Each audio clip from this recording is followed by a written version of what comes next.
The Oort Perimeter, Chapter 10. Sin walked into his ornate and lavishly appointed office and noticed a leg sticking out from behind one of the plush, wide-backed chairs in front of his desk. "Whoever you are, I don't have time to bother with you right now. There are more important things for me to do at the moment," he said. An older man leaned out and grinned at him. "You don't have enough time to humor an old friend," he said. Sin stopped in surprise. "Mr. President. What are you doing here?" he exclaimed. The old man chuckled. "I'm allowed to see an old friend, am I not?" Sin blinked. "Well, yes. But you have such a busy schedule. I would think you'd be elsewhere seeing to the well-being of the Republic, or dealing with some other important matters." The old man nodded.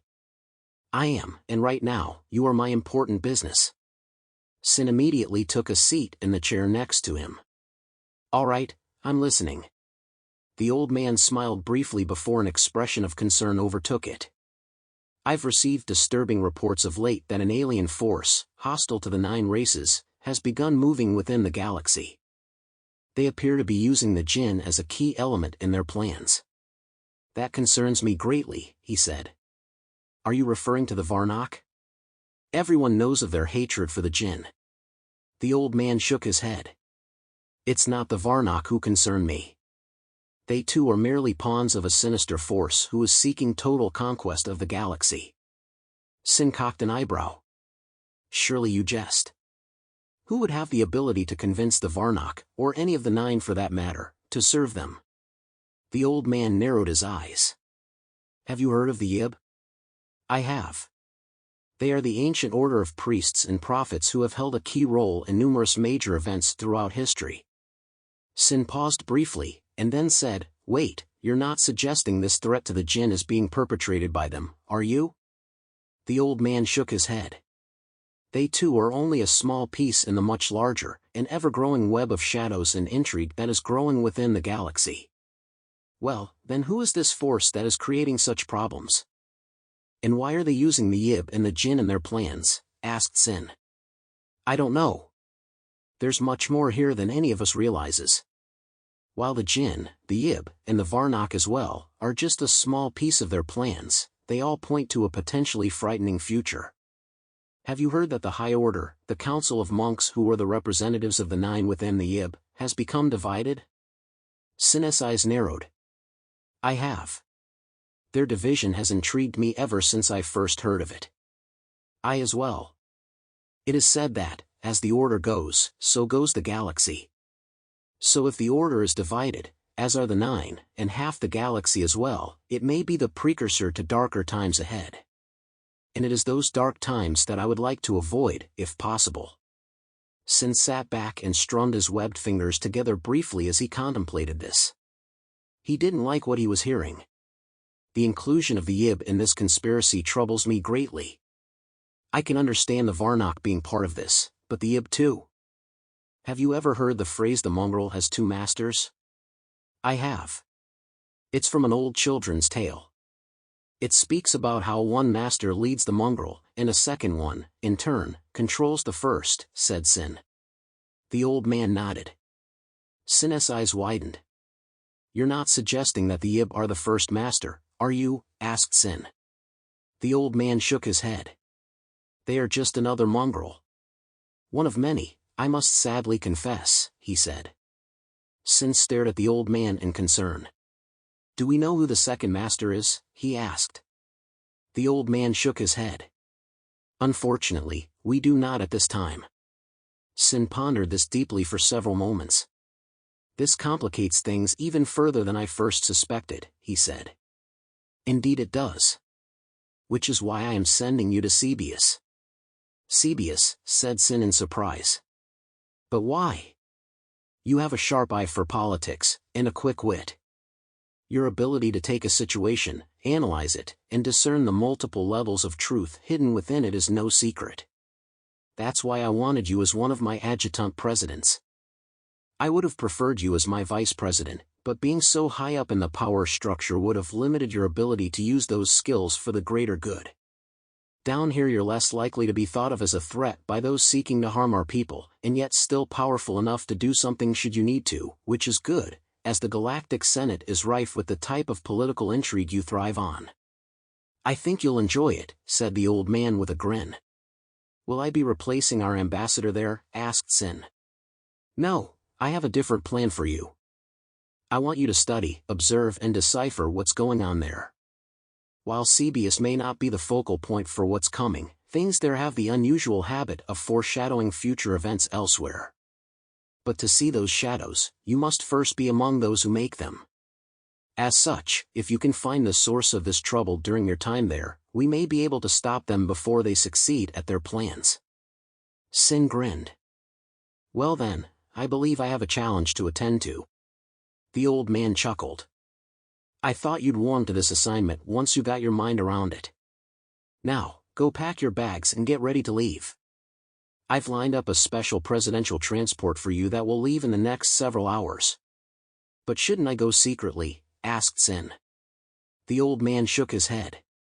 If you do, it'll raise too many questions, and destroy what little chance you have of finding the answers we need. But, if you go openly, you'll appear as just another self-interested politician out to fan his scales. With such a prejudice hanging over your head, you should attract those who will provide you with the keys you need to solve this puzzle. On top of that, you'll have time to meet with your old friend Phylan of the Jinn. Sin appeared pleased at this thought. Our meeting should be interesting. He's the only alien diplomat to ever beat me at my own game of political intrigue. The old man chuckled. That's why I like him so much. He's sly like a skin coat, a trait I greatly admire. Sin nodded. Indeed. Phyland, who was quietly eating his lunch in the humanoid cafeteria, looked up from his meal and was surprised to see Finch walking towards him. What are you doing here? He asked. I came to Gala with my wing Sangha, said Finch. He then sat down awkwardly on a chair at the table and tried to make himself comfortable. But, as Phyland could see, that was quickly becoming a forlorn effort, as the chairs there were clearly not made for avianoids. He laughed. You came all the way down here just to talk with me? Since you're not wearing your translator, can I assume that you were looking to practice your English a little more? Finch smiled. It is truth what you speak, for I do quest to greater understand your language, said Finch as he struggled to speak his thoughts. Phyland laughed. You're getting better at it. But practice is your best tool for learning. Have you been using the language aids I gave you? Finch nodded slightly, and then appeared to glance away shyly. They are adequate for my, needs. But I still struggle many. Don't worry about it. You'll catch on in time. In fact, you've done a spectacular job so far. That of course brings me to a different subject. Why do you wear a portable translator when everyone else is wet-wired with EUTDs? Finch cocked his head slightly. What is EUTD? Embedded Universal Translation Device. It's sorta like your portable UTD, but it's wet-wired into the brain. They're a whole lot handier than what you use. Finch seemed to perk up slightly as he pointed at his head. Ah, I understand. That is reason we do not use them. Phyland looked at Finch in perplexity. Why is that? He asked. It is because our brain is unique structure. We cannot place such things within our. He paused as he fumbled for the word he wanted. Heads, said Phyland. Finch nodded. Yes, heads. Our heads cannot have EUTD. Phyland found this fascinating. Really? I find that rather curious, given that every race, save for yours, has been successfully wet-wired with one. I'm surprised your scientists haven't found a way to resolve that issue. Finch seemed to struggle for the right words to say, since he didn't have his UTD to fall back on. Finally he pulled a data pad out of a small pouch at his side, quickly pulled up some information on it, and then handed it to Phyland. Read that, he said. Phyland studied the information on the data pad with interest for several moments, and then furrowed his brow. Your species has a brain made of 3 lobes, one of which is the biological equivalent of an avionics package. Well, that's something I've never seen before.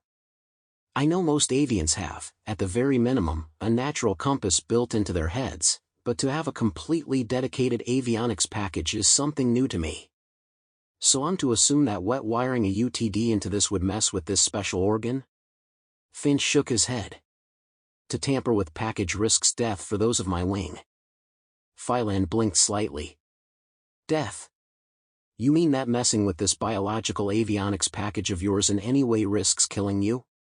Finch shook his head. Not the package. Our brains as whole. All is integrated together as single package. To touch one risks all, and thus death for he who is tampered. Phylan rubbed his chin in thought. Even though Finch was struggling heavily with his English pronunciation, everything that he was saying was making complete sense to Phylan, a fact that could be attributed to their long-time friendship because it meant that they knew and understood each other in great detail. That does present a rather troubling dilemma, doesn't it? Tell you what. Why don't I talk to my people back home and see what they can do for you? They love solving challenges like this. Finch chirped happily and bowed in gratitude. Your kindness brings great wind to my wings. Phylan smiled. Hey, that's what friends are for, right? Agreed. But what you need from us? Phylan waved dismissively. Let us figure that out. I'll let you know once I hear back from our guys. Finch smiled. Thank you, Wing Sangha. This mean great much to me. Phylan again smiled. Hey, I'm always happy to help a friend. Petrov, can you hand me a towel? Shouted Mike from the bathroom. A tall, light-skinned male android strode into the bathroom and held out a dark blue towel to him, which Mike took and began using. Your uniform is pressed and ready for tomorrow. Wake up is at 0600 hours. Exercise at 0615, breakfast at 0730. You have a meeting with the Military Advisory Board for your annual review at 0800 hours. At 1000 hours you meet with Chancellor Nordum and the Council to give your weekly military update and security report. You'll have lunch at 1200 hours with the high schoolers from Colony 7 to discuss your job as Commander of Earthfleet. At 1300 hours you have a meeting with Bentley to discuss the remaining issues with the final upgrades for the Oort Perimeter. Admirals meeting at 1400 hours, and your daily paperwork at 1600 hours, inspection at 1700 hours, Admiral's dinner at 1800 hours and security call at 1900 hours, said the android. Mike looked at Petrov in disbelief as he continued to dry himself off. Good grief. Am I going to have any free time tomorrow? He asked. Petrov cocked an eyebrow. What free time? He asked with a hint of sarcasm. Mike frowned. That's what I thought. Sounds like I won't have any time to myself until the weekend. Since that's likely to be the case, can you record a few shows for me tomorrow? He asked. Petrov handed Mike his pajamas. Certainly. What specifically did you want? He asked. Well, I'd like the Patriots vs. Lions football game from America, the Manchester vs. Liverpool soccer game from England, and the Yokohama Bay Stars vs. Chunichi Dragons baseball game from Japan. Petrov furrowed his brow. You still watch the Lions? Mike grinned slightly. Hey, even I need a little humor from time to time. Petrov smiled. Understood, sir. Your request has been sent to media operations. Your shows will be waiting for your review as soon as they are available. Thanks. Petrov then began cleaning up the bathroom as Mike finished getting ready for bed. After this he checked to make sure he wasn't needed anymore. Seeing that all his work was done, he turned off the lights, and then made his way down to Alfred's quarters to check up on him. Mike, in turn, crawled into bed and laid there for nearly an hour reading a light novel he'd downloaded onto his data pad before eventually rolling over and falling asleep. Half an hour later Sarah shimmered into view at the foot of his bed and studied him quietly. She noticed his soft, pepper-brown hair, his firm, nearly wrinkleless face, slightly cleft chin and strong, but gentle features. These were traits she admired about him, even though he was human and she was not. While she wouldn't admit it openly to anyone, Sarah felt something special for him. but it wasn't a feeling that she could bring herself to tell him about, nor share with him beyond the caring, kind attention she gave to him every day. She knew it was unusual how she followed him around, going almost everywhere he went, and acting like his shadow throughout the entire day. Most other AIs would stay with their ships and not wander around as she did. But she was special, and had used that uniqueness many times to help Mike in any way she could. She sighed quietly to herself, and then walked around to the head of the bed and stood beside him. She soon reached out to softly stroke his hair, but paused as though uncertain if she should allow herself such an indulgence. She pulled her hand back and cradled it as though its mere proximity to his head had made it something special. This feeling was strange to her. She knew she wanted to feel the warmth of his skin on her hands, and the soft gentleness of his hair slipping between her fingers. But she felt as though it was not her place to do something so selfish. Again she sighed in reservation, as a twinkling of longing rippled through her body. Then she stiffened as she felt an all-too-familiar presence draw within range of her highly acute senses. Her eyes bobbed back and forth as she began searching for its source and soon located it. Immediately she vanished from Mike's room and reappeared in a large, darkened arboretum full of both exotic alien plants and native species from Earth. Across the roof stretched a massive, transparent, sectioned dome through which twinkled 100,000 stars of the nighttime sky. Seeing a man curled up on top of a nearby palm tree, she flashed across the room and alighted gently on top of a neighboring palm, floating upon its delicate leaves like a wisp of smoke. "What are you doing here?" she asked him suspiciously. But the man said nothing, instead choosing to stare up through the canopy at the stars beyond as he admired their beauty. After several moments, he said, "It's pretty amazing, is it not? A complex crystalline structure designed to be completely transparent, and yet stronger than most common alloys used by the mortals of this world. There are so many things it can do, and yet they use it to contain a small blob of atmosphere, moisture and nutrients designed to nurture and nourish the fragile life forms within its shadow," said the man. "I don't need a philosophical summary of the properties of this biodome. I want to know why you're here," said Sarah, more intently. The man turned and looked at her with a slight grin on his face. "I should ask you the same thing, as they are mortals, and you are not." Sarah crossed her arms defiantly. "I'm here on a scientific mission to observe, study and gather information on them which will be brought to the council at the appropriate time," said Sarah sternly. The man grinned devilishly as he narrowed his eyes in a questioning, accusing look. "Is that the only reason you're here?" he asked. "Yes, it is," she replied flatly. The man turned and studied his hand, as though it were a strange novelty to him. These jinn possess such a curious, and yet limited form. 10 fingers and 10 toes attached to 2 arms and 2 legs, which in turn are attached to a torso, all of which is surprisingly fragile. It's amazing that such a finite creature could master the matter world as they have, creating such amazing structures as this out of dead energy. They've even found ways to use it to fuel great reactors that power star drives which achieve amazing speeds and cross great distances that should be impossible to overcome in this world. Sarah stepped gently off the leaf, her feet appearing to walk on thin air as though it were made of sturdy, yet invisible steps as she moved towards him. Reaching his side she leaned over, and glared at him. "Either tell me why you're here, or go home," she growled. The man waved dismissively. "Oh, calm yourself. I'm merely here to observe you in your study of these strange creatures and their dead world. I am baffled as to why you would bother with such a boring place. There are so many more interesting things in our world that you could study, and yet instead you come here to observe a mortal species made of dead energy that lives within such an infinitesimal span of existence. I expected more from such a great scientist as yourself. Your choice of research subjects is very disappointing."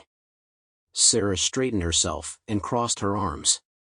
"There is much to be learned from those who are below us. Just because their world is dead by our understanding doesn't mean they're unworthy of study or observation." The man grinned deviously. "I suspect that your presence here has less to do with science than it does with a certain someone whom you've become attracted to. It's such a degrading attachment too." Since you're not thinking like a proper researcher, remaining aloof and detached from your subjects, simply recording and observing without becoming involved, I question the validity of your work. If you'd like, I can easily rectify this problem by removing the one that hinders your research. It would be such a simple effort, really. A mere thought and your problems would go away like a puff of smoke in the wind. Sarah scowled at the man. Touch either him, or anything in this world, and I will make your suffering so great that you'll wish you were never created. She growled. The man grinned fiendishly. Then my assumptions are correct. You are attached. Well, no matter. It's not my place to interfere in a life that's being wasted on such a worthless life form. Therefore, I'll be going now. Enjoy your little pet while he lasts. The time remaining to him is short. And with that, he vanished. Sarah fumed angrily. Zoan! Ugh, I hate him. When is he ever going to learn to behave himself? Father should have punished him ages ago. She then sighed and looked at the stars above. She knew what the man had said was true. Humans were such a limited, finite creature. And yet, for the first time since she was created, she actually felt an attachment to something, or in this case someone, that was more than just a sterile, scientific, ordered curiosity.